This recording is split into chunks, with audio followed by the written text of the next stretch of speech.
Hello, I'm Abby Livingston, and I'm the Washington Bureau Chief with the Texas Tribune. On behalf of the Tribune, I am delighted to welcome you to the 2020 Texas Tribune Festival and to the Blue Team Session, which features Democratic candidates in some of the most competitive U.S. House races across the state of Texas. This is my first question for you. Can you help viewers who don't live in your district, who don't know it very well, understand why a district that has for so long been so Republican is suddenly competitive and you are a viable Democratic candidate in this race? Texas 24 is a suburban, well-educated, majority person of color district. The demographics have changed pretty significantly over the last couple of decades. Families here are looking for people who represent their lived experience. They're looking for people who are concerned with making ends meet for their families, who are concerned with educating their children, who are concerned with taking care of their parents. And right now, the party that seems to be offering the values that are concerned with those things is the Democratic Party. It's no wonder that this district and many suburban districts like this one are trending blue. This district is the fastest growing congressional district in the state. And that fast growth has primarily tended toward Democrats. But it's not just that. It's that independents are moving our way because they are upset and unhappy with the representation they've been getting from Republican leaders, including that of Chip Roy. This district is hungry for change.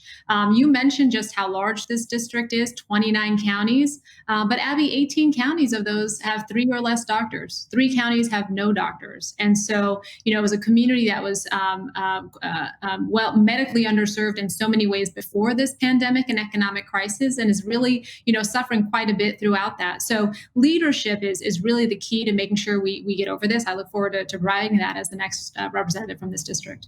We are extremely diverse. We speak 100 languages, and 1 out of every 4 people here is an immigrant. However, up until recently, a lot of these groups weren't being talked to at all. 72% of Asians had never gotten a call from a Republican or a Democrat. So we're running the very first campaign of its kind in the country. I speak 6 languages myself from my time overseas. We are now actively campaigning in 21 different languages, which is bringing in a lot of the immigrant communities into the electorate for the first time.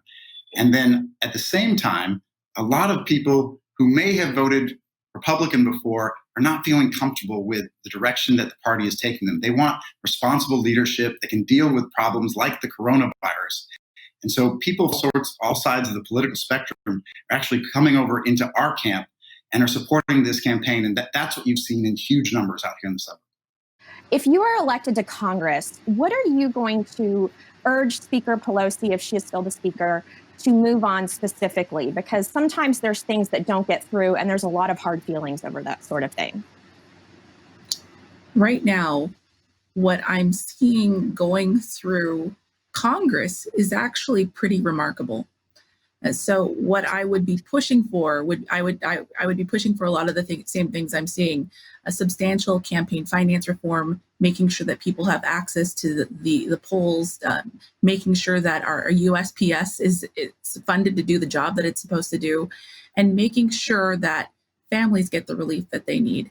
The very most important thing we need to do is to assure that every voice in this democracy can be heard. And that means restoring the Voting Rights Act. And it means making sure that states like mine that have created many hurdles to being able to vote will have those hurdles removed.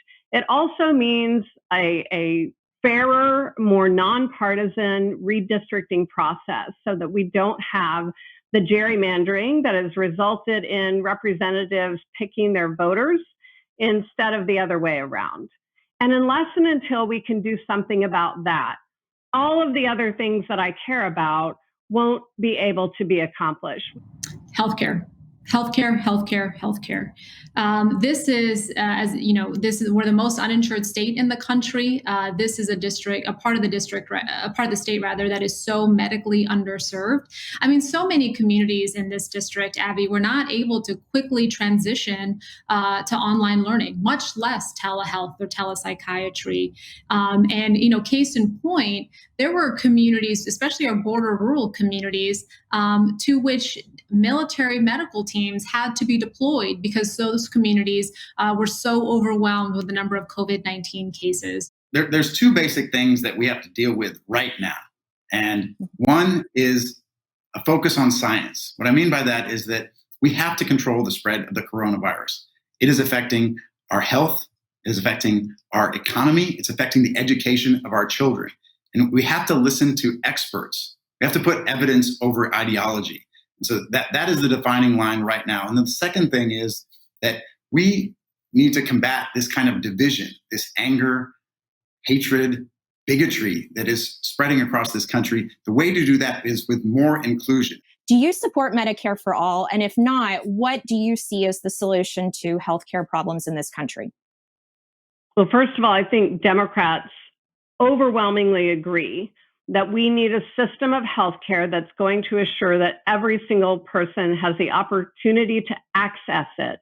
We also absolutely agree that the cost of prescription drugs are too high and that we need to do something to make sure that we take control of that.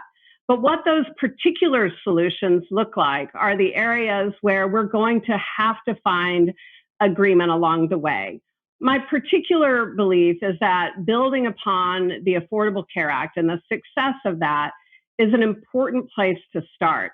But certainly the pandemic and seeing the more than 650,000 Texans who have lost their health insurance along with their jobs helps us understand that if we don't have a public option that people can be either buy into or can be subsidized into, then we're not going to be able to provide the healthcare delivery that we need. So I've been very specific about that kind of healthcare plan that I support. As a person who's experienced this healthcare system, I've had a pre-existing condition. I had a 100% markup on my insurance. I had high deductibles, and I was working 2 or 3 jobs just to pay my healthcare bills. So I'm supporting a robust public option, one that covers 100% of costs for folks that are making under $50,000 a year, one that covers 90% of costs for folks making over $50,000 a year. I think it's important that we, move toward making sure that everybody in our country has access to affordable, accessible healthcare. The Black Lives Matter movement has taken hold of this country this summer. There is civil unrest and there are serious problems with how policing is implemented in this country. You would be a member of the U.S. House of Representatives. You would be one of 434. What do you think is the role of the individual member of the House in this? Is it individual leadership? Is it setting some sort of example? Or is it a piece of legislation that needs to be enacted? This is a systemic problem that is in need of systemic solutions. And it doesn't just mean that we need to address this in criminal justice reform, which of course, you may know the U.S. House just took up and voted on a few weeks ago in the form of the George Floyd Criminal Justice Reform Act that banned no-knock warrants and chokeholds and dramatically changed the ability for officers to be immune from liability when they violated someone's civil rights. That's important. And I think that the U.S. House needs to continue to work, hopefully with a Democratic Senate and a Democratic president so we can achieve that goal. One of the biggest problems that we have in Congress when we're talking about communities of color, when we're talking about communities that have dealt with poverty or with food insecurity or with housing insecurities, that folks there are talking about this in the abstract. I get that feeling that folks have in the pit of their stomachs when they're on the verge of not being able to figure out how they're going to get to work. What's going to happen if their families can't eat? And members of Congress that don't have those experiences won't have the attention span, won't have the care, won't have the dedication to make sure that these families are taken care of. And so it's going to be a little bit of everything. It's going to be leadership, it's going to be setting an example, and it's going to be informing policies based on those lived experiences. I think we have to have, first and foremost, leaders that understand that everybody deserves equal protection under the law.